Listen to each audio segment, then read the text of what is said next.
now. Woo. Yes. Okay. So what is the transmission? Transmission is also in the car, right? One, when you use transmission, you put two. But here, what are we talking about?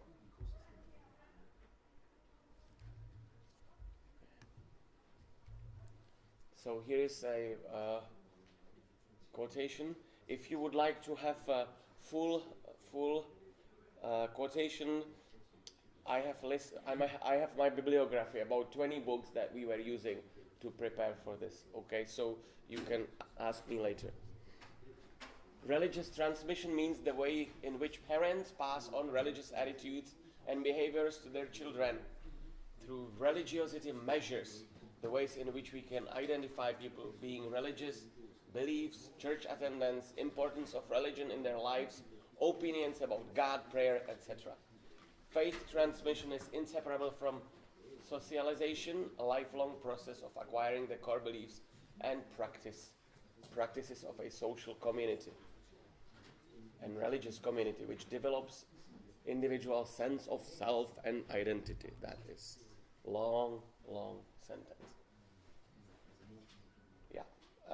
When children are growing, they are maturing, and they personalize their faith, and they make their own beliefs basically in the process. They may on surface still say, yes mama, yes daddy, but inside they have their own thinking, and they say, well, I believe this, I believe that, and then they, whether we want or not, they will make their own decision, right? That's how it is. I mean, wasn't it like that in your life? I believe it was. So, let me show you the research that I work with right now for this presentation. Transmission of beliefs from parents to adolescent. Institute of Church Ministry was led by Roger Dudley, if you know that name, until last year when he retired, because he's in his 80s already. But that's his wife, and she did in 1984, she did this study where she, and I will tell you about later. So that's one study. Longevity study. Roger Dudley did something very unique in the research field. He followed a group of people.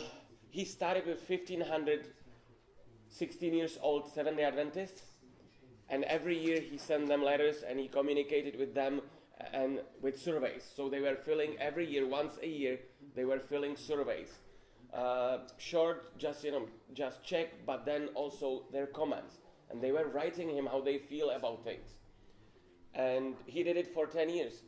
And so in 1997 he finished, and many articles and books were written based on the study, and the study is still quoted till today, even by other denominations. And some of the findings I just saw here from Manti Saline, who writes about Roger Dudley report, that like 55% of them stopped going to church in the process.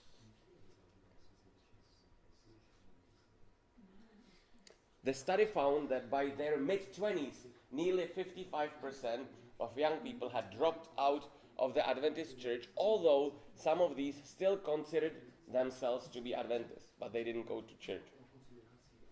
What is the major theme? These young people are trying to tell us they are hungry for relationships and are not finding them in the church. Very few have ever complained about the doctrines of the church. In fact, many affirm them, but they want something more than cold teaching or rules of behaviors. They long for people in the church, especially adult leaders, to take care about them. And most of all, they seek a relationship with Jesus. Dudley, that was the longevity. And then Value Genesis, you remember Value Genesis? Also books published. And then there was European Value Genesis. Are you aware of European Value Genesis? It was published last fall in the Friedensau Journal of Theology. Now, it was really the scientific part of the research report, and the application I think Stefan and his team are still working on this, and maybe one way to apply the findings of the value genesis is the I-core. Did you hear? Yeah, I-core. So, and I-core was created based on a similar project that is actually at Andrews with Center of Youth Evangelism, and they have core. So EUD has I-core and TED has core, as CORE, and Americans, they have core. So just to let you know. Yes, then last year also Barna, which is a pretty famous Christian researcher group, he was paid by the division to do research on Seventh-day Adventists, and he had focus groups through Skype with some young adults, Seventh-day Adventist young adults, and also they collected data through survey, online survey, and his report is also available, and I believe one of the seminars was speaking directly about this, Alan Martin. So if you were interested, that was his topic. And then last summer there was a camporee in Oshkosh in America. Have you heard about it? Almost, you were there? Perfect. There was almost 50,000 people. I felt like in Bangladesh. Man, that was pretty crowded. And we used that opportunity with so many people and teenagers in one place, and we did 3 surveys. One on lifestyle issues, and 950 people gave us response. And then beliefs and values, lifestyle, and then Pathfinder Life. So I have the findings and the report also available here, and I will just touch it a little bit. Last one, it's not from Seventh-day Adventists. It was published also 2 years ago, and it is something interesting where they did research in 1970 on religiosity of between 2 generations or 3, and then in 2005, 35 years later, and then they compare and they wrote a book about it. Here are few books. The first first 4 are Seventh-day Adventists. Complex Religion of Teens, that's from Raj Dudley. Hey, Love Them and They Will Come, that's Gillespie. Youth Speak, that's from Center for Youth Evangelism. Beyond Beliefs, that is a qualitative study, how college students responded to 28 beliefs in a classroom. That was just one class or a couple classes. Okay, so much introduction. Here, I put keywords for the whole topic. Transition of beliefs and values to younger generations. We are dealing with these different topics, at least in my presentation or in my research. And I want you to take a look at it and see if anything pops up and you think like, wow, yes, I can relate to this, or I'm interested in that, I wonder about that. Think about it. You can talk with your friend or in your group and tell me what do you want to talk about, or what is interesting for you from these keywords.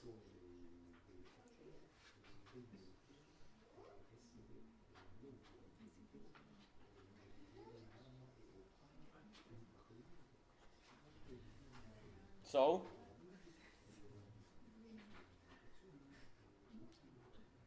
yes, please. Good example and community outreach. It's something that you like.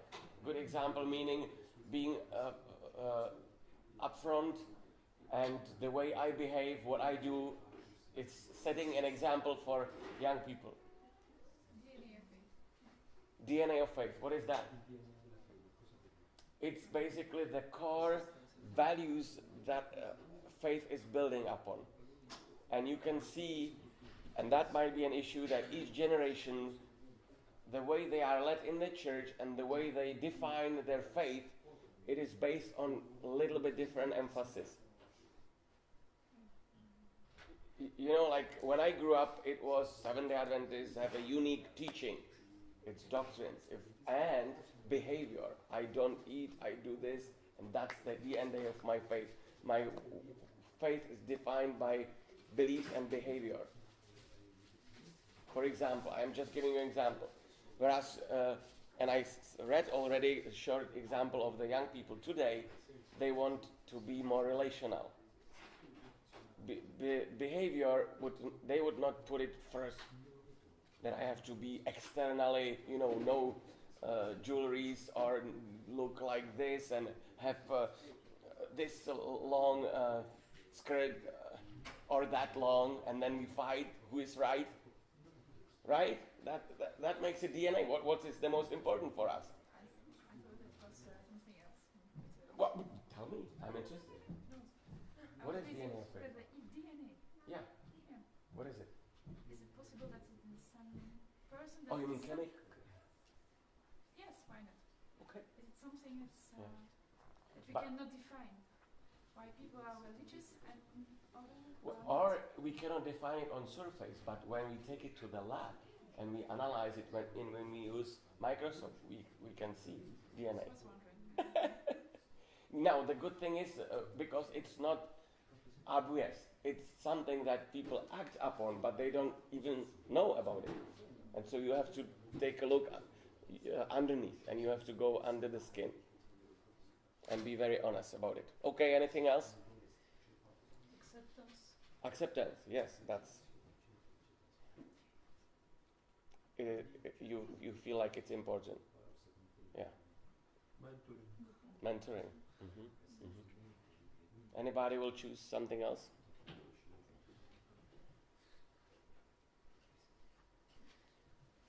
Yes, maybe can we talk a little bit about evangelism? Yes. Evangelism to young adult, to youth, or in general? No, I mean maybe youth doing evangelism. Youth, if the youth do, how do they do it? Yes. Right. Oh, okay. We will touch it in the practical part. Involvement in the church. Yes, you feel like you're right. This I have so many citations and quotations about this. This is one of the major, but it goes along acceptance and involvement. These two things. The value genesis really is emphasizing that. Okay, so there is a slide when they speak about context of religion coming down smoothly from one generation to other. It's primarily about home, family, and parents. Also about worship, not as something we have to do, but it's hard, relational, accepting. And then in the church, involvement, acceptance, pastor being someone who listens to youth, who spends time with them, who is interested in them, and they feel like, yeah, our pastor, he understands us. And when he preaches, I understand, I know what he's talking about, and I want to work with him, I love him. That kind of thing. And then school education in America, of course, there are Seventh-day Adventist schools. I don't know how in your place, if it plays some kind of role. My kids were going to public schools all the years because there was no Christian school or not even a Seventh-day Adventist church. And then, of course, their friends, how do they relate to their peers, if they have any peers in church, or if they have friends outside the church, how does it affect them if they stay in the church or not. So this is a summary of the study in 80s. Margaret Dudley, she collected data from 21 churches with 500 and more people, and her surveys were done with 147 families. Some of them were children or child, father and mother, some of them only mother and child, and some of them father and child. And then she was trying to find out if there is any relationship between how children answer and how parents answer. And she discovered that there is a generation gap, and that was in the middle of 80s. Mothers were the most traditional, children were liberal, and fathers were in between. But what she found was that there was a stronger relationship between mothers and children. Although the distance was bigger, if mother was more conservative, the child would be like also a little bit less liberal. And the relationship was stronger with mom and children than with dad and children. Yeah, that's it. And so Value Genesis talks on the influence of parents. And they say peers are important to teens, yet parents are still the primary influence in religion. It also matters for those of you who are youth workers and you are trying your best to get motivated, your youth in your church. You have to realize that to a big degree it depends on the parents. Right? You have that? If the parents love each other and have warm environment, your work with youth will be easier, right? If the parents have dysfunctional relationship, they stick together because what other people in the church would say, and the child is not adult yet, and we just wait and we live each our own life. Sometimes we fight, but then we don't care about each other. How is the youth going to respond to that? They will have trouble. There will be more tendency to smoke and to have friends outside the church, and because they will view that as a hypocrisy. Going to church just to show up in the church, that might be good for their parents, but not for the youth. They will not play this game anymore. Affectionate mother has so much more impact on faith-related issues than the father. That's what European Value Genesis says. If a good family climate was low, internal religion was this, and if good family climate was high, also the relational faith was going high also.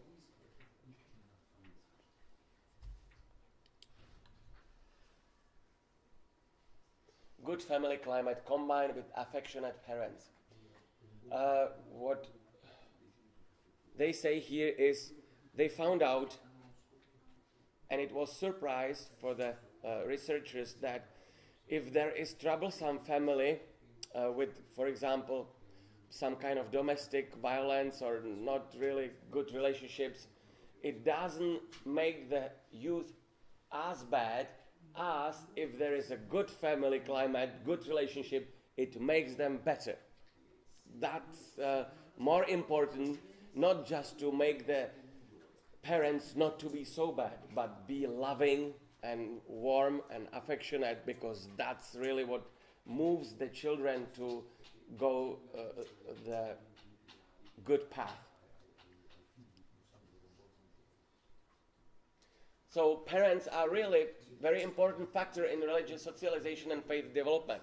What would you say about this in terms of working with youth? If we know that the way how the youth will turn out as they grow, it's the strongest factor is parents. So what do we do? What kind of prevention do we do? We work with the parents. Yes, and yeah, right. We do like marriage discussion or strengthening marriage seminars, or I don't know, something. Because if we focus only on the children, but they are living in an environment which is they don't know how to handle issues, and they have nobody they can talk to. And they feel like, well, we come to church and it's boring and I have to pretend and I don't really trust anybody. I cannot open and tell them because then they would talk bad behind my back. It's lost. And also, what are we talking about? Do we put the greatest emphasis on doctrines? They are important, but in this age they need to know, yes, but they also are struggling with issues, and if we don't address the issues, then it's difficult for them to relate to God, because they don't see how God fits to their life.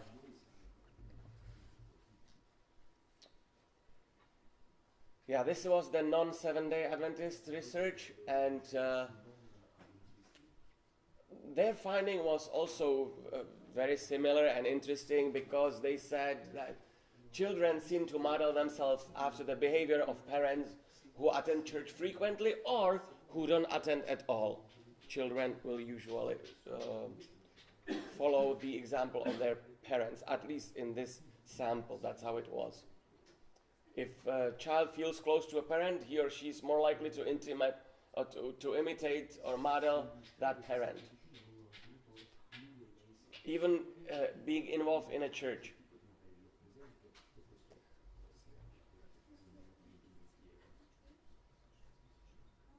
Yeah, that's still the same thing.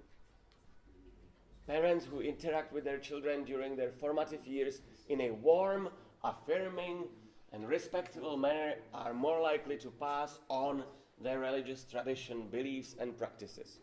And that's what we want, right? I mean, we don't just want them to believe in general. We want them to be good Seventh-day Adventists with all what it takes, to be a good example, to live maybe not like the world lives, but the behavior and the beliefs are set in a positive context. It's not something I have to do and I was forced to do and it's negative and but it's something that I like because I see the value in it.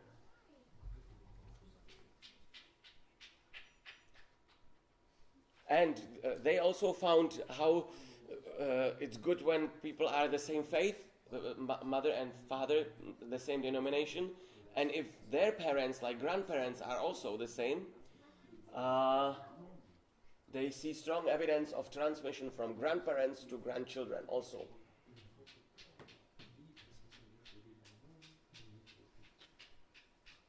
But that also very interesting, they say same faith marriage does not guarantee necessarily that the children will follow their religion, particularly when the marriage is strained. So if you see that there is something with the youth, some young person is kind of behaving strange, or he's silent and doesn't want to get involved or something, what do? You want to talk with them? What if they don't want to talk? One way is to check how their parents are doing. Yeah. It's easy to talk about it, of course. It's more difficult to do it in practice, because sometimes the church is set up that people don't want to disclose because they don't trust, they believe, they don't feel safe. And if someone discovers that there is some sin or something going on, the church board will sit them.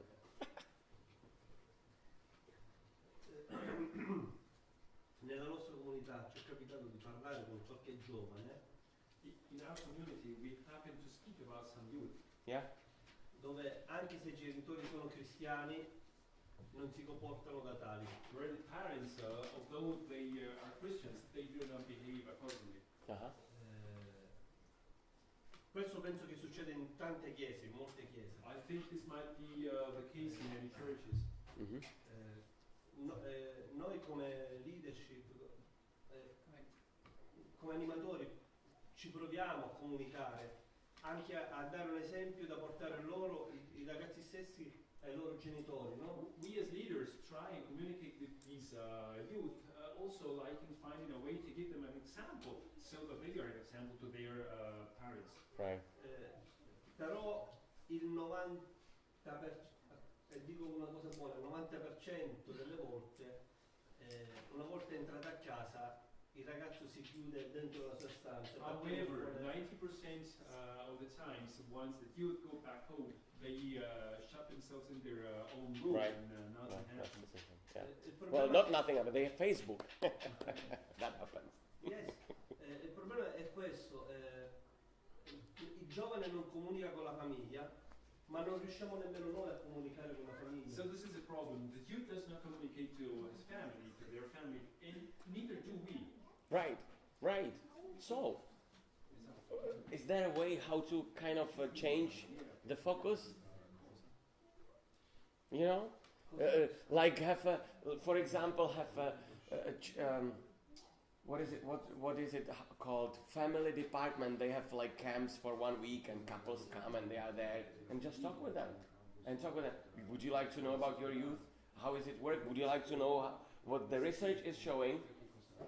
It's up to you. Don't expect us. We can do this much, but you need to work with us. Noi qualche anno fa, come staff a livello di council, di regione, no? Abbiamo distrettuale, a livello di distretto Sicilia, abbiamo provato a organizzare un congresso tipo per le famiglie, per le giovani coppie soprattutto. Some years ago, we as a district in the Sicilian camp, we tried to organize a camp just focus on families. Right. Però a volte il campo stesso e i direttori non hanno creduto in questo lavoro e ora abbiamo molte di queste coppie separate. But sometimes, at least on that occasion, the leaders of that time did not believe that this was going to work. So nowadays, some of these couples are separated, divorced. Yes. E questo è brutto perché anche loro stessi avevano chiesto questo.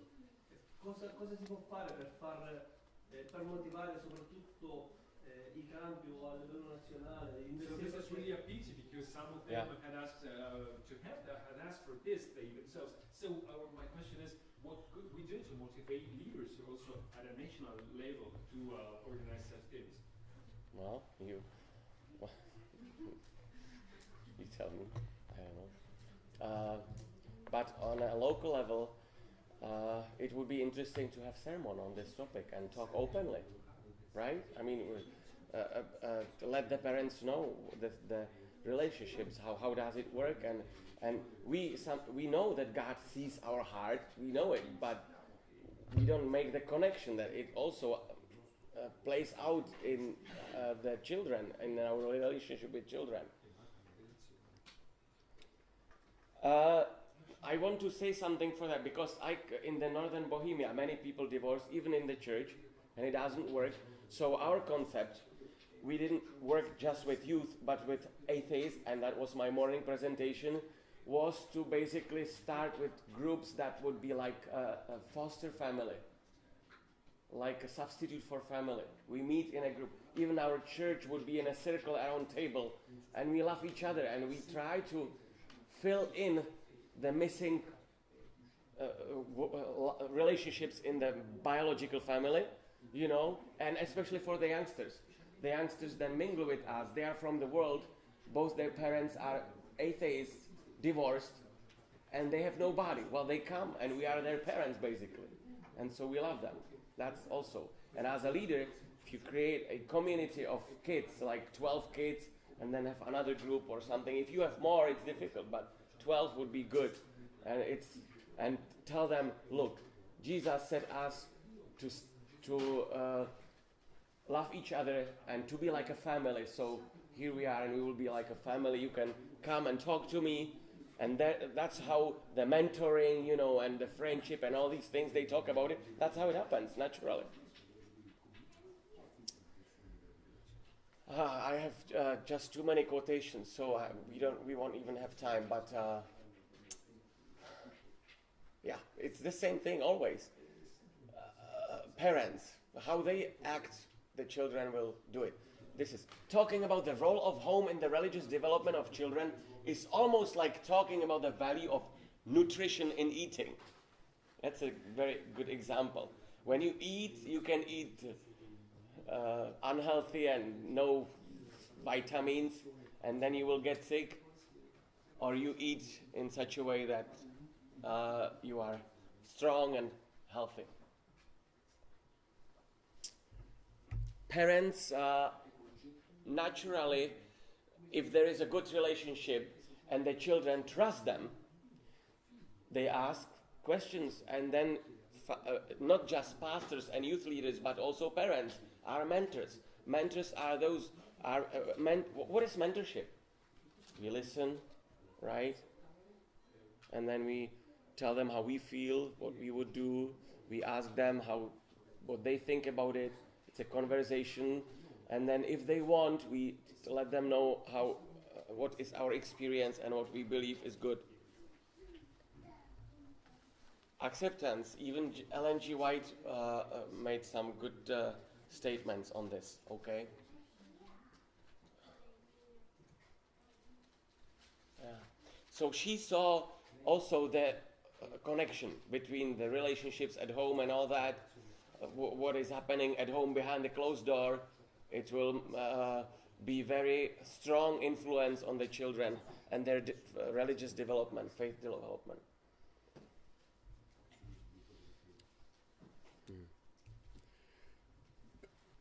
We passed the church. I mean, we were talking about parents. Now we talk about church. Acceptance and involvement.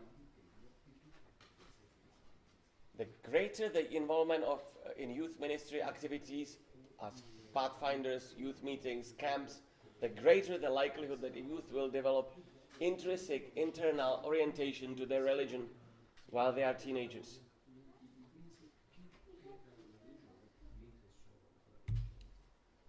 Sense of belonging makes understanding God's love easier for them if they don't have it just on paper and intellectual and they can feel it, right? We want to feel it too, but we have probably our skin is thicker, but they are very sensitive. If we feel this is just empty talking, we don't want that.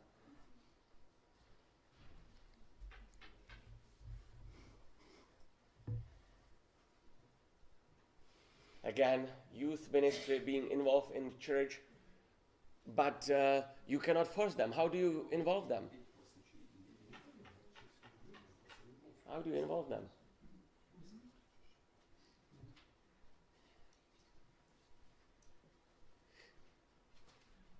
When the board meets and they decide, we want to involve them. But how do we make the connection that they get excited? And they start to think like, I can do this, this is good, it will change or something. Well, we didn't want that.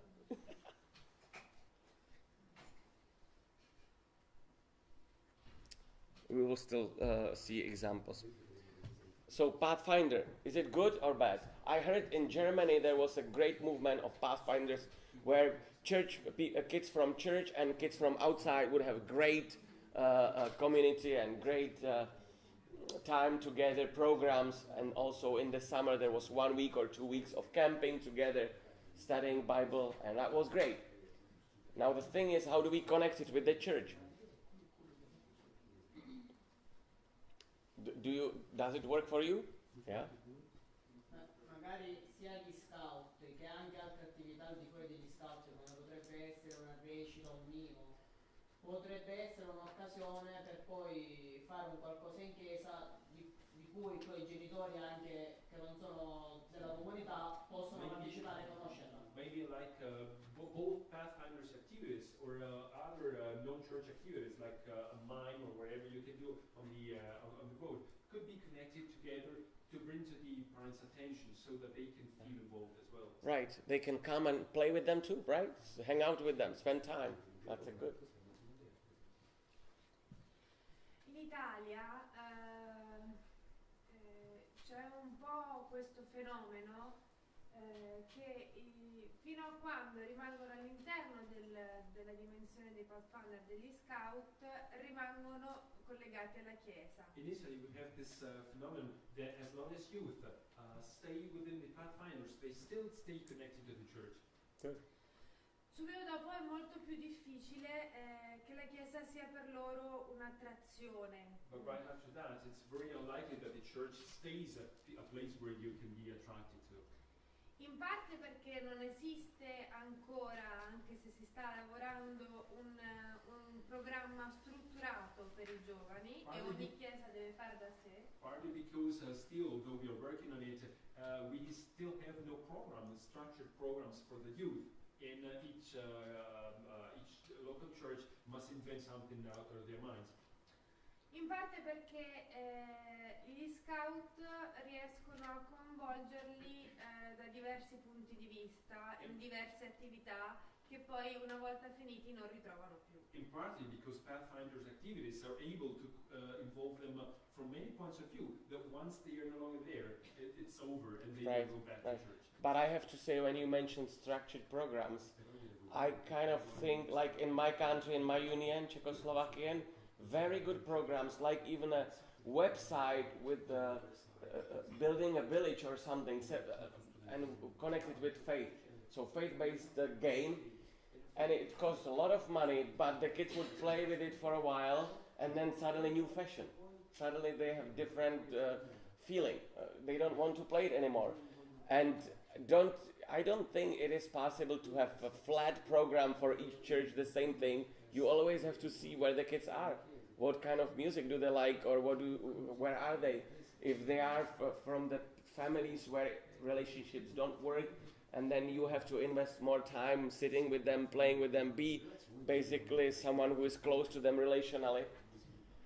So it might be a disadvantage, but it might be an advantage if you don't have programs, because then you have to be more creative, and you have to pray more, and then. But I would, if you but when you said, well, but they don't feel they want to stay in our church, I have learned that a small group works very well. So if they don't come to church, I would still be in touch with them, calling or something, and have program for them, even playing games in a home, but then have a little prayer and just have their heart open, and maybe even sing some songs. But I try to oversimplify, but I believe this is the direction where we could somehow go, because that's, in my experience, that was working, basically. We were doing things in a small groups rather than central. Everything is central. And in the small group, it's more personal, and it's more relational. And it allows them to get easier involved, because they are not afraid of the whole thing, big, too many people, and I'm nervous or something. In small group, they are more likely to be open. So, yeah.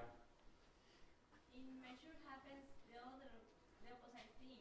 If you don't have a structure, they believe that you're doing nothing. So it's like, what are you doing for young people? I want to be flexible. I want to have something, small groups, even playing different relationship, and then Yes. Jesus love. What Yeah. are you doing? That is not what is the church for. So I was like, okay, you have So- to have a structure.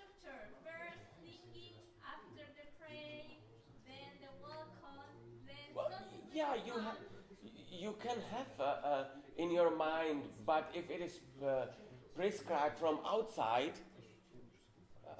if somebody's controlling, did you do this? 5 minutes, this, 10 minutes? Is that how you want? Because I don't think they will like it. Maybe, but then, and if God is opening your heart and says, you have to find balance. You cannot really do it the way the people who are not involved with the youth are dictating. So you will be persecuted for that. And you pray and you read Apostle Paul, I was beaten for Christ, and I'm joyful. It's difficult fight for the tradition. I know. Difficult. You know what yesterday in our discussion, two guys came and said something very important. You have to make a difference between religious tradition, religion, and faith. DNA, what is more important? And I don't want to say that religion is not important. There is a value in it. But what is the sequence? Do we want first to have our kids religious, be well behaved, do what's right, and then we will try to show them that God is love. He loves them, and they pray with them like if they would talk to their loving father, to their brother who plays with them, who hangs out with them. What comes first? What's easier? I mean, religion could be easier. This is more difficult. Relationship takes more time, more energy, and more effort. But in my ministry, I made a decision. I want first them to be connected with God. And then, through the Holy Spirit, they can see my example, because I grew up in very conservative family, and I still am following everything. You know, I don't coffee or nothing. I don't have problem with it. So I'm example, but for me, it's first thing is they need to learn and experience who God is. And then I can explain to them, look, if we do it this way, it is good, it's positive, right? Not smoking is good, or is it bad? Does it make sense? Or you just fight with me? Okay, I will show you a few graphs from the survey of Pathfinders. It's pretty good results. One union president said, look, this doesn't even look credible. We have to find those who are not involved in Pathfinder and also let them fill the survey, because this is too positive. But I believe have the kids involved. And in US, what I saw on the Campori, they would have this drumming and this all kind of games, and they were playing together. And the difference is that they are more likely to follow not just faith, but even the tradition. I feel accepted in my church. 84% of respondents. It's good, isn't it? Not bad.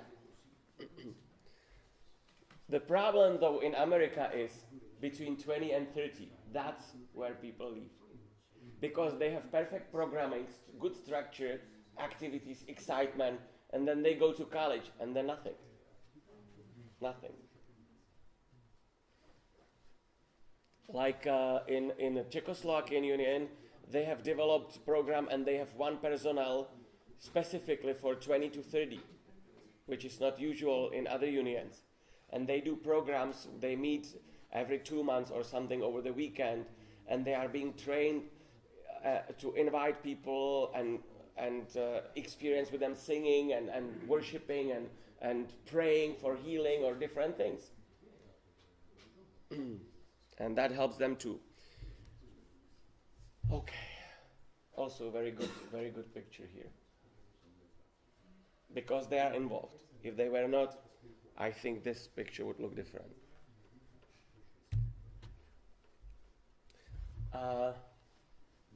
Mission. Anybody knows Peter Ronfeld and his the way he trained? I went through his training, and what caught my attention was when he was telling us how working if the church is primarily focused on retaining youth, our youth. We want our youth to stay in the church, and this is our target. This is our project. In many cases, it tends to not work. But if the whole church start to think, Jesus gave us mission, our primary focus, our DNA is that we are to win disciples. That's the basis. Everything else is built on this. He said, from what I have seen in the projects like this, is that the young people in the church, when they saw how the church is involved, loves people outside and does something for them, they joined because they felt, that makes sense. I like that. And in my experience in the last 10 years, I also decided that we want to support our youth, not to sit in my church when I preach, and we were like 12 of us or 15, but they would have their own worship, even if there are just 5 of them, and they would be inviting their friends because they would have many friends from outside the church. And especially with my 3 boys who were 15, 14, 15, and so forth. Sometimes they were upset with me because they felt like, wow, it's hard on us, we are too young, we don't know how to do that. I said, okay, I can help you. Or sometimes I would have a sermon for them, little sermon, or just talking about faith. But they would do the programming, the music, and stories, and they would have their own church, basically. And today, when they are like 18 and 20 almost, and we are in Berrien Springs now, they finally appreciate to go to the church where there is beautiful music. There is this one place church like Japheth was talking about. It's a wonderful experience, and they love it because they were in a place where there were so few Christians that they would just have a small group. But they were involved. If they were sitting, whether in our traditional church or in our new church plant, just sitting and watching adults, it would probably make them more rebellious and more not happy. So I would like to say my experience is that if we show them that it's not just about them, but we are here for bigger cause, for something else, and it doesn't have to be evangelistic crusade only. It could be feeding homeless and something practical, and they will be happy to be involved in this.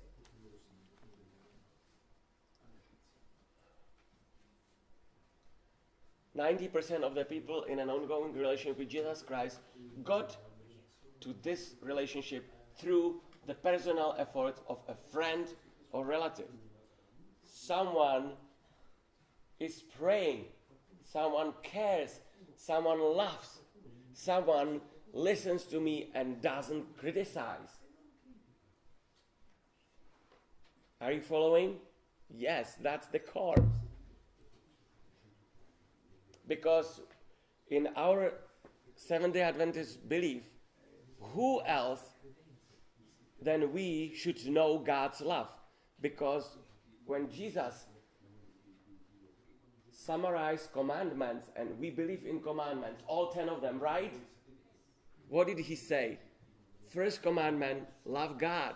Second, love your neighbor as yourself. So, who else but Adventists should know this and know how to do that? That's what I'm thinking. And that everything else, what we believe, will make sense for the young people. Mentoring, we discussed that. For youth, youth leaders sometimes are too busy with events, organized events. And it's energizing, it makes them happy to come to this place, but then when they go back to their church, do they have someone they talk to? Someone who listens, who has time for them? And I think that's very important, also in retaining youth. Evangelism. I like that quotation. Throw out your previous ideas about the chronology of one faith development. First, you need to believe that Bible is God's word, and it's not human, it's different. And if you believe that, then we read. Well, what he says, put away any idea of A, B, and then C. Like first we evangelize, then they decide, and then they will grow. This may not be an accurate model for today's youth. It's confusing. They are more in the postmodern. They have confusing ideas. Sometimes they contradict. Sometimes we think, oh, they are going to get lost. But they are noticing things that we don't even realize. How do we care? Who are we? How do we behave? Are we good example? And so sometimes you may think this person is going to go away from the church, and yet they may not.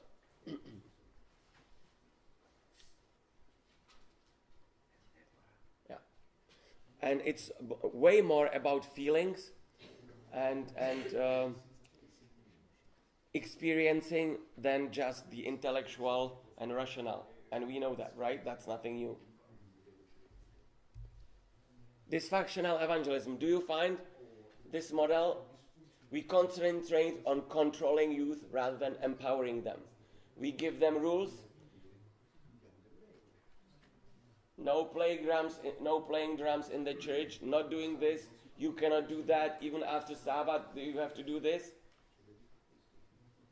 And it will set them up that they will be trapped into religion. Religion will be like a prison for them. I saw that in my own traditional church, how it worked. The pastor's wife was so strong on behaving, but these kids did not have personal relationship with Jesus.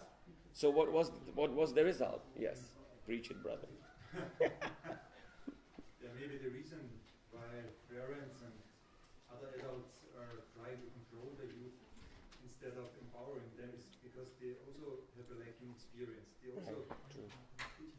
also experience the religion like being controlled, just keeping rules, but not having a life relationship with God, and not making experiences with God, not having prayer, answered prayers and stuff. Right.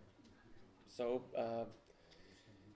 that's a challenge. So you don't just have to work with youth, but you have to start with the adults. And yeah, right. Yeah, But don't we want to know God more?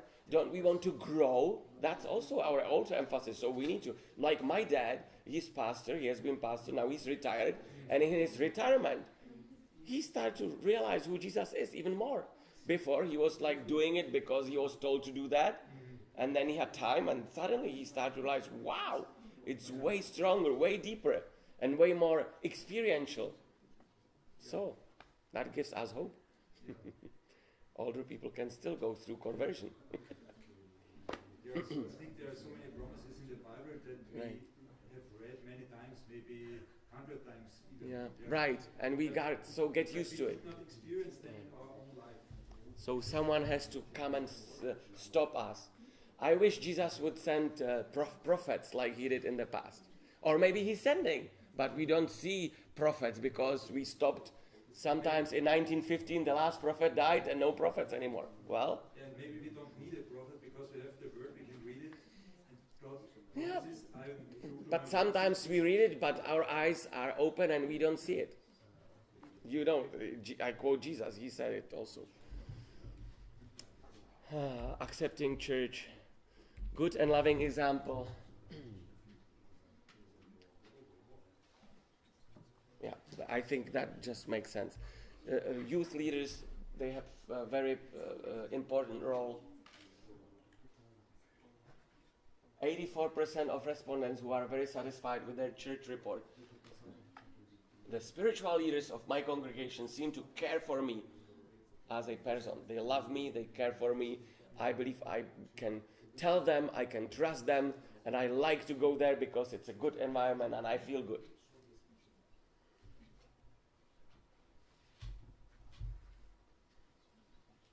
And again, we discussed that the DNA, that's very important, because if the DNA underneath, if we were very honest and analyze, it's important, more important to have the right belief. This has to be like this and I have to defend it at any cost. And only then I can be nice. It is not going to work with youth, I tell you. Or it might work only with those who don't have heart, who just are intellectual, or they were abused at home or something and they don't know any better. But with someone who is open, and our culture is very open emotionally. All the YouTube clips and Facebook and all this, it's all about emotions. And you cannot fight it because Bible is full of emotions. Life is full of emotions. We need to work with it. It's not that we do first emotions. No, we want to have a good foundation. But our life then is about whether we love or we hate, or we are bitter, or we are angry, or we are peaceful. It's all emotions. How about entertainment? Sometimes we discuss what kind of music do we play in the church. Is it helpful? Is it not helpful? What's your experience? Yes. My experience, I'm a youth leader in my church, and our church is the only church probably in Bulgaria that sings, one of the few churches in Bulgaria that sings the more modern songs. Yeah. And is, let's say, more liberal. than Yes.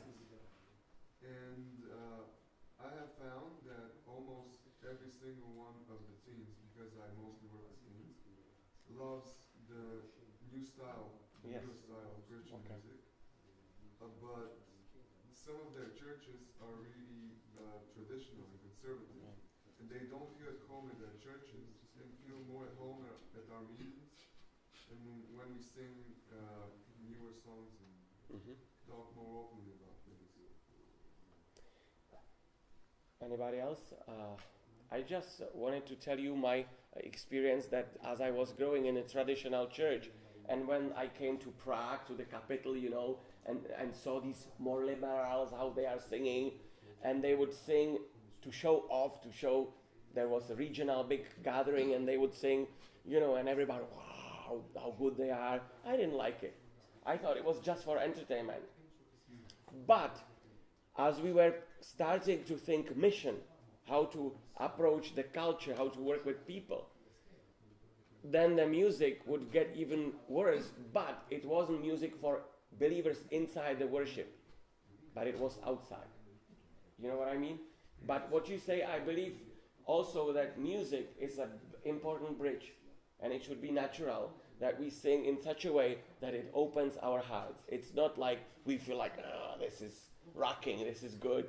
It fills my ego, but it opens my heart, and it's important. And sometimes even traditional songs. When like we were singing What a Friend We Have in Jesus, and they were jamming, I looked at Alan and I said, I know this from my childhood. I like it. I like it the way they do it. So, but have entertainment only for keeping them in because suddenly it's more funny. I don't think it's going to work. But if we have higher cause, if the music is not just for us, but is for our friends, do you tell them, invite your friends? It's music that your friends might enjoy. That might be very important also in this. Yes. I'm not saying that we sing rock or anything. It's just we don't sing many of the older songs. I think that's not that good. Okay. But we're trying to make that happen. No, I didn't mean to. No. I don't know, but I'm just sharing mine. Okay, good. So the practical stuff. Finally, this was my presentation at a conference somewhere where I was reporting on what happened in my place in Liberec, and I created a IY formula for retention. I call it genuine discipleship multiplied or empowered by acceptance equals retention, that they stay in the church, provided that greenhouse effect, religion, traditions do not prevail over mission. If this is more important than mission, that is not going to work. That's my experience. So again, discipleship empowered by acceptance equals retention. I have no scientific evidence, but that's my experience. Maybe we may do some more research about it, but I believe in my heart this is answer for, and it was answer for our youth. Greenhouse or Amish factor, let me explain it to you. It's not a prevailing mission. So, we know that there is cultural gap, right? Between church and the society, between generations in general, and between our kids and our adults in the church. There is a difference. If we don't isolate them from the world, if they have Facebook, if they are watching television, if they are listening radio, they will have different feelings about things. They have different culture. And you can see that even in our history. There was a time when listening to Mozart was bad because he played in pub and his music was evil. And look, today it's sacred music. And many brethren and sisters, this is the holy music. Yeah, okay. Or using drums and guitar, how do you feel about it? Some churches, that's okay, that's from the Bible. Some, no, that is too much. Or in US still, some time ago, wearing wedding ring was bad. You could not be a pastor, you could not be a church board member with a wedding ring. In my country, a Christmas tree, that was bad. Wearing jewelry, going to the cinema, going to the dancing. I didn't go to dance, that was bad. My kids went, and my wife still wants to learn to dance. Listening to rocking music. What do we do on Sabbath? Do young people have sex before marriage? Do you have... I realize in the Czech Republic, we are in big trouble. Some 16 years old, even children of Seventh-day Adventists, they went through interruption already. But it's kept under. We don't talk about it. But it's a problem. Drinking, smoking, drugs. And I'm not promoting it. I'm just saying every generation has it differently. Something is permissible and something is not. And it's really hard to find the line in the Bible, because Bible was written in a different culture where people had some feelings about some things. For example, in the Bible, in Old Testament, it was possible to have more wives. Do we follow that example today? No, we don't.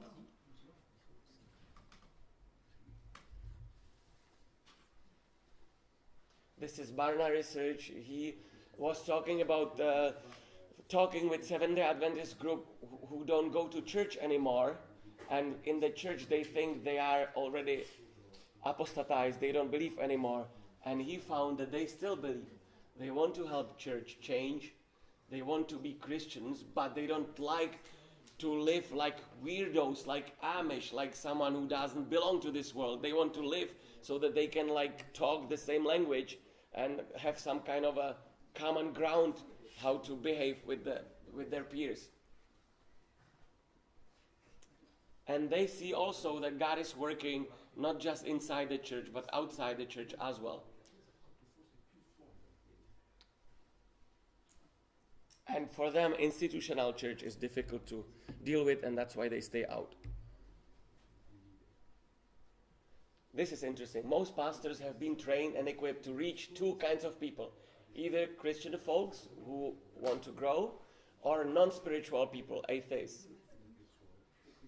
But especially with the new generation, there is suddenly a group of people who are very spiritual, and yet they don't want to be Christians. They meditate, they pray, but they don't believe in God and Christian stuff. Very interesting. How do we work with that? Do you have this experience? I found in the atheist society, many people for the last 10 years, big deal. Some would mix esoteric and God and this and that. And young people, as they are actually sneaking in the world and they are tasting different flavors through some movies or through friends and reading books, they can easily fall into this category. Okay, genuine discipleship. What do I mean by that? I realized, how do we define discipleship in the church? Often it's teaching, right? We need to teach them. But when you look at Jesus, he wasn't just teaching. He spent with them time. He was eating with them. He was on the boat. They were having even some fun and some adventure when there was storm on the boat. It wasn't always just in the church, Saturday morning, right? It was also during the week. And so when I was working with youth, I had fun with them. I was learning how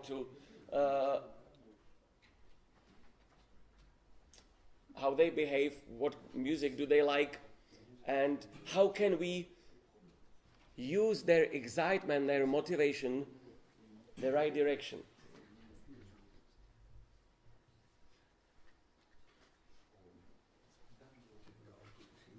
How do they know that we accept them? We hang out with them, we waste time with them, have fun, be one of them. We listen to their stories and problems. Even if we don't agree with them, we may not always let them know and put them down. This is wrong idea, you need to clean your head. We pray with them and we show them God's love.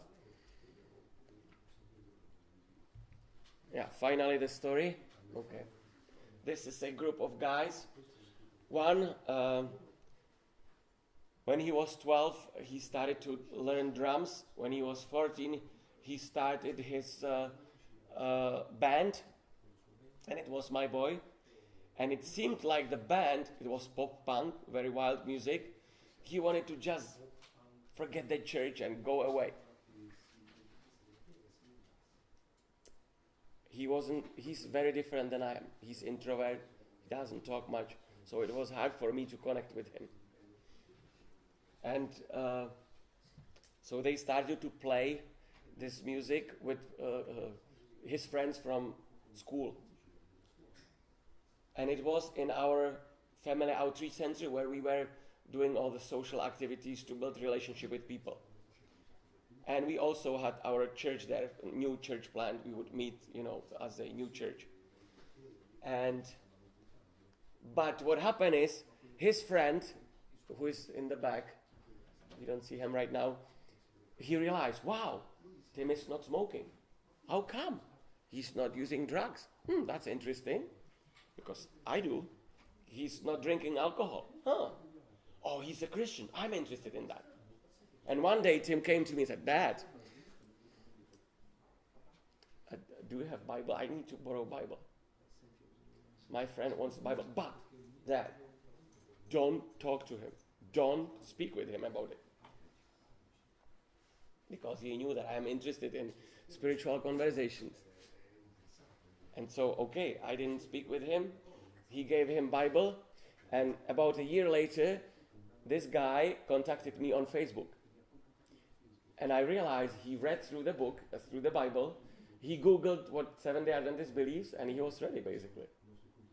And I praise God for that, because it helped my son, even in his years of rebellion, to be responsible, because suddenly he had someone who became believer because of him.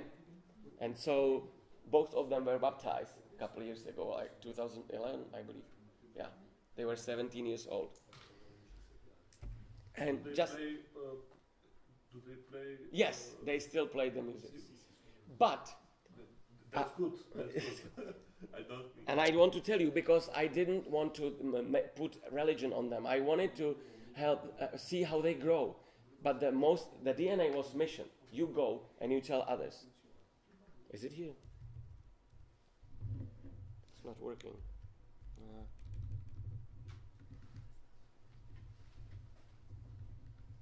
Maybe we can just use it here.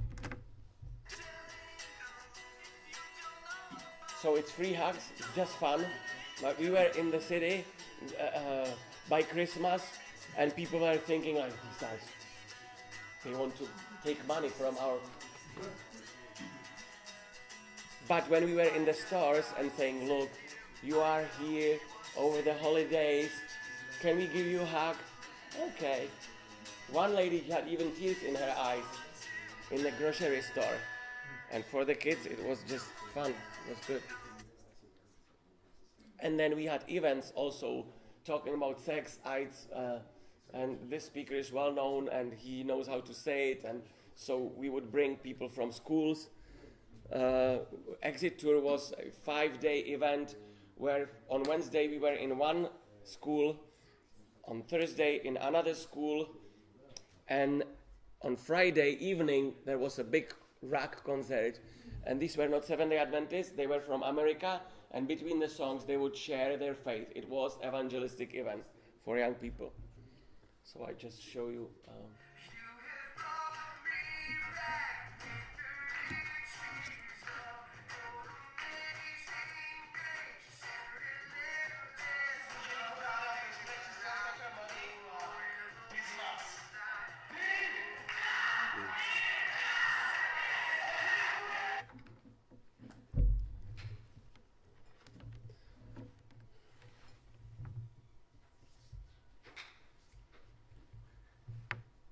What's happening here? Okay.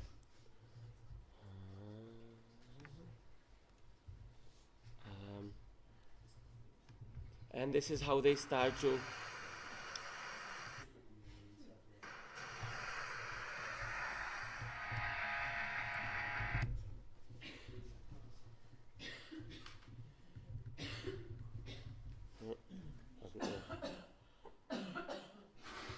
it is turned on, but it doesn't work. Okay, so you have to just listen to this. This is the music that they listen to because the video is made by them, and we took them one day to look for homeless people and give them food and even steps to Christ if they were interested.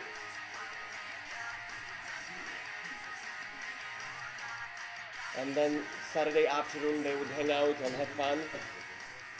And although when I grew up, I was led like Saturday you don't have fun. You are serious and you concentrate on God. But with them, I couldn't imagine if I would force them to do what I think is right, I would lose them.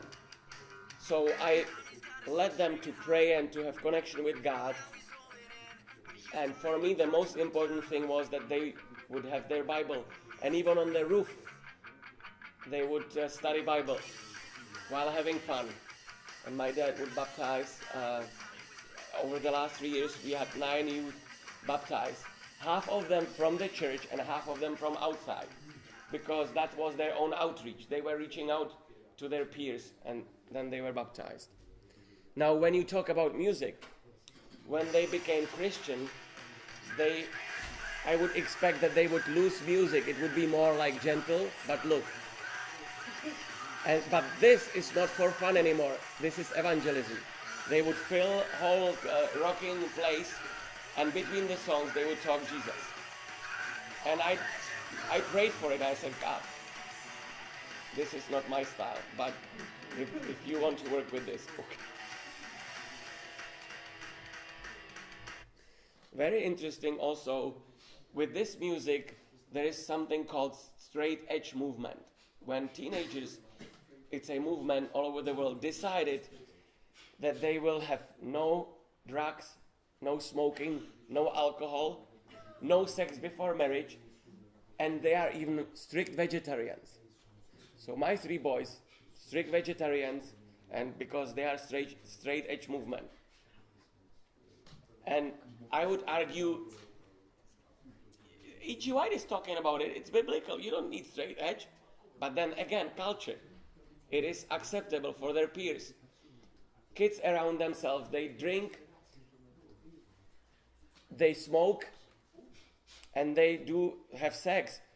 But for them, these are straight edge movement. Okay, I respect that. You know, that kind of thing. Very interesting.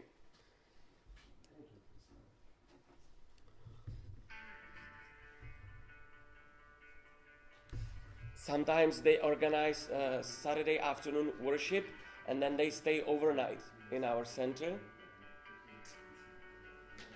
And it was a small group, there were not too many of them. We mentored them, we were their friends, it was basically our family, but we led them first to develop relationship with Jesus. And then they could see that I don't smoke, that I don't do this, and that I don't drink coffee or anything else. They could see that. But we would not emphasize it like this is the most important thing. No. It comes naturally. If the Holy Spirit led our pioneers 150 years ago to this truth, He can lead them even today, right?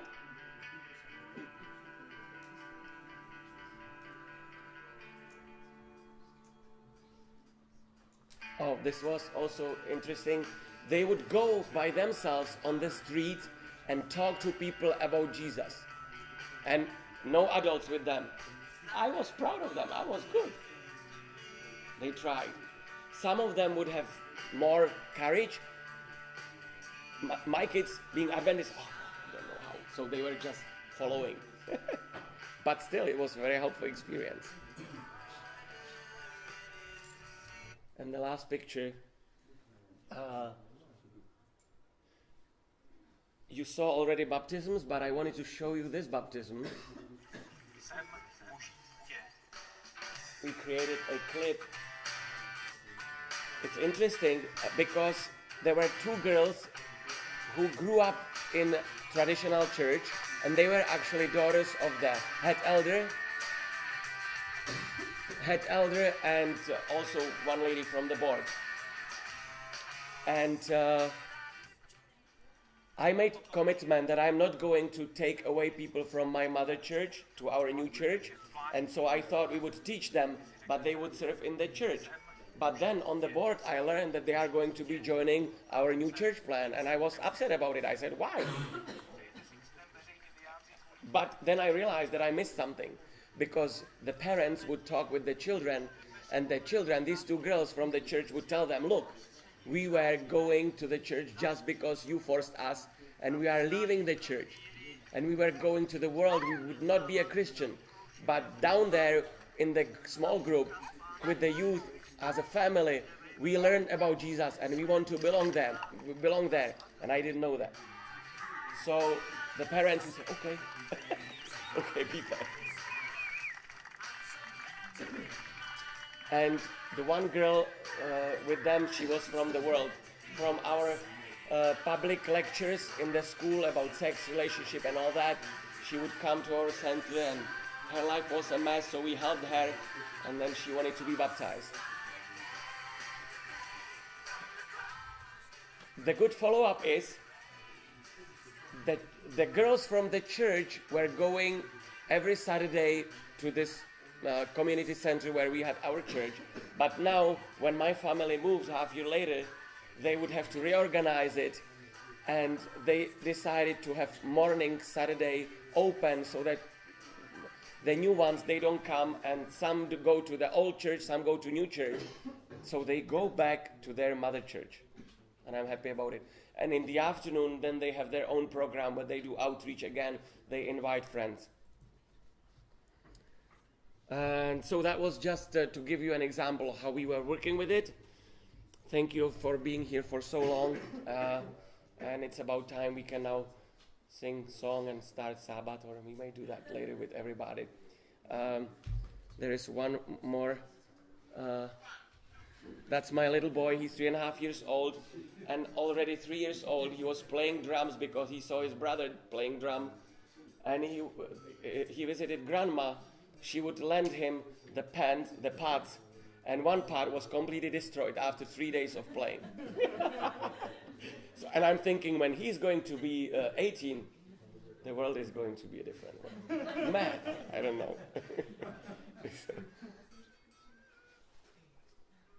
Okay, so, yeah. I gave you a lot of information. Were you able to get something from this, at least? Is it encouraging, discouraging? It's encouraging. It's encouraging. Okay, it's discouraging. Tell me why. No, you cannot. I feel down. You feel down because it's like this is the cheap way, or wrong way. Okay, I would be interested. Probably it's not a good setting here, but I would be interested to listen.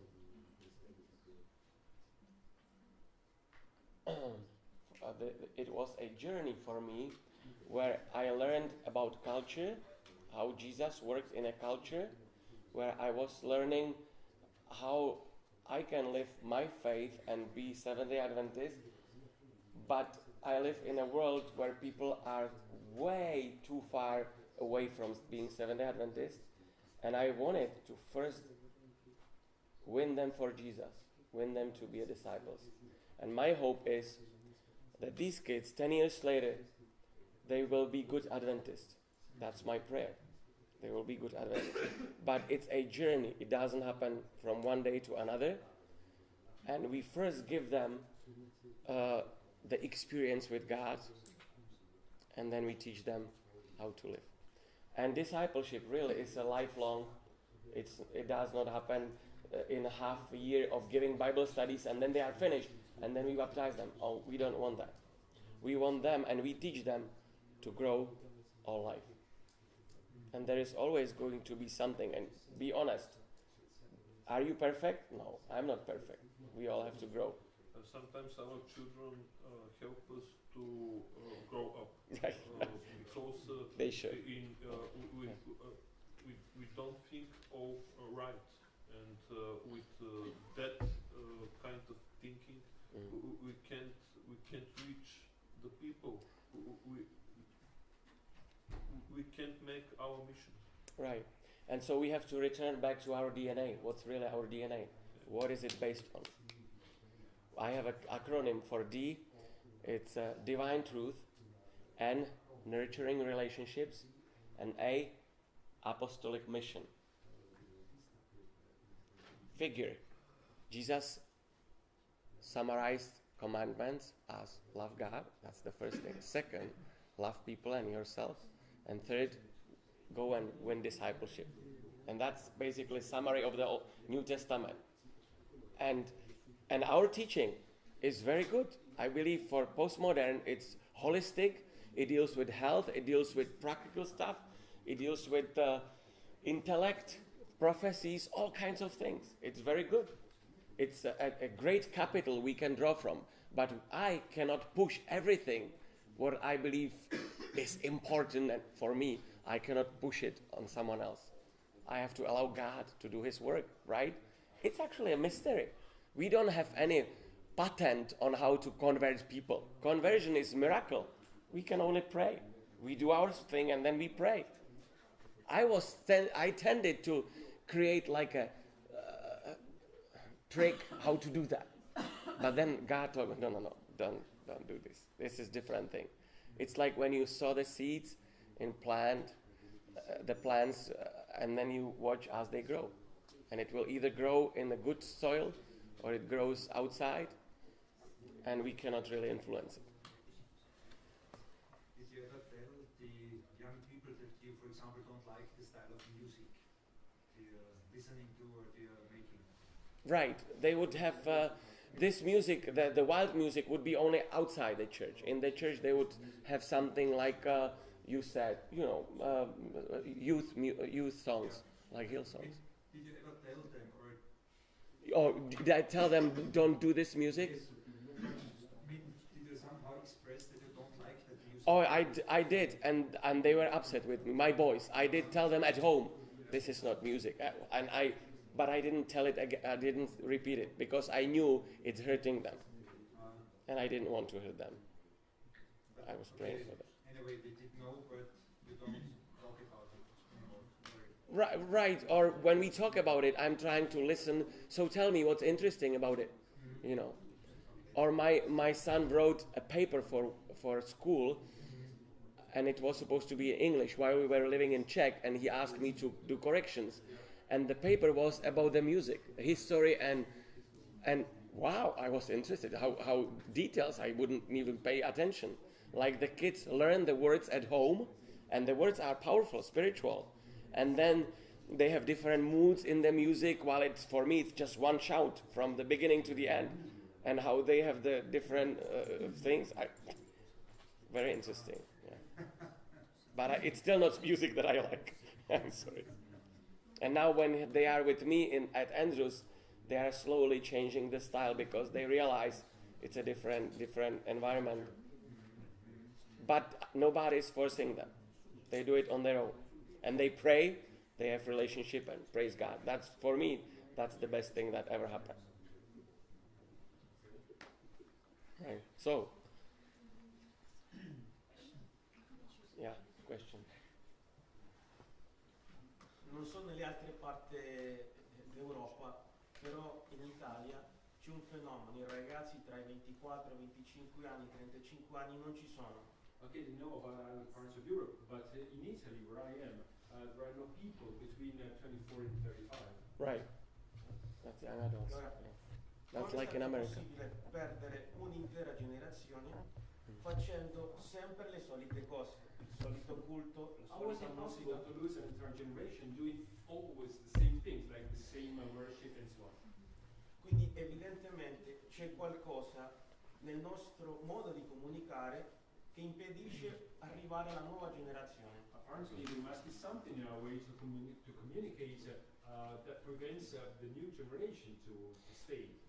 E quindi li ringrazio perché ci ha dato l'input che ci permette rivedere quello che siamo e rivedere il modo come possiamo comunicare ed arrivare agli altri. I would like to thank you because you gave us an opportunity to rethink and reconsider the way that we are acting to understand this. Thank you. Forse questo significa fermarci a riflettere se la nostra liturgia, la nostra musica, il nostro modo di essere avventisti, il modo di vivere, forse bisognerebbe rivederlo. E non sto parlando di identità, ma di I'm not modi. talking about identity, but maybe all this should lead us to reconsider the way we lead our ceremonies, our What we- liturgy, our worship. And the way we put emphasis on, right? Yeah. I wanted to say one thing. 20 years ago, when I was at Andrews, I was like 25. There were books coming one after another, saying that there were generations between. Before there were generations which would have difference, but the difference was kind of manageable. Silent generation, boomers, and all these things. But suddenly, busters, Generation X, it was like if a huge change would come, paradigm shift. People think differently. It's like if you change Windows to Macintosh, just a whole different thing. And I think that's the result. That's the result. That's the result. Because that's where we are losing battle. They speak different language, they think differently, and we have the same, we don't know how to. Un'altra affermazione, ho notato che i genitori della fascia invece più piccola, 16-21 anni, sono disperati perché non sanno come prendere i loro figli. I noticed something else, which is parents of children being today 16 to 21. Right. 21, they are desperate because they didn't know how to relate to their sons and daughters. Yeah. Perché dicono quello che abbiamo vissuto come Chiesa Adventista con i miei figli non funziona. Because they say, what we have lived as an Adventist church, it does not work for them. Right. È una sfida. And this is a challenge, of course. Oh, I know what you are talking about, because my oldest son, he was rebellious from 12 to 17 or 18. And we would have each our own world, because he had his fans, he had his music going and his friend, and I had my project. And sometimes we would fight because I just didn't know, I didn't understand. He wasn't talking. I would tell everything. He was not talking. But when we moved to America, and we were one family and no one around, just us, and his drum was in Czech, he didn't take drums. So it was very difficult time, and we started to talk. We would fight from the beginning, but I told him, I need to understand, help me, don't be afraid to fight. We need to be together. And suddenly I realized that he has something inside I never saw before. He's very much afraid of any change. He's so different than I am. And he was so scared, then I realized he will be sick psychologically. I need to treat him with love that never before I did. So I start to kind of spoil him, so to speak, because I realized only after so many years that he needs it right now, more than anything else. But then you know what happened? Since then, since last July, we would have like 4 conversations. When he come by himself, I'm not forcing him, and he's opening, and he's telling me what he's going through. Is there anything better for parents?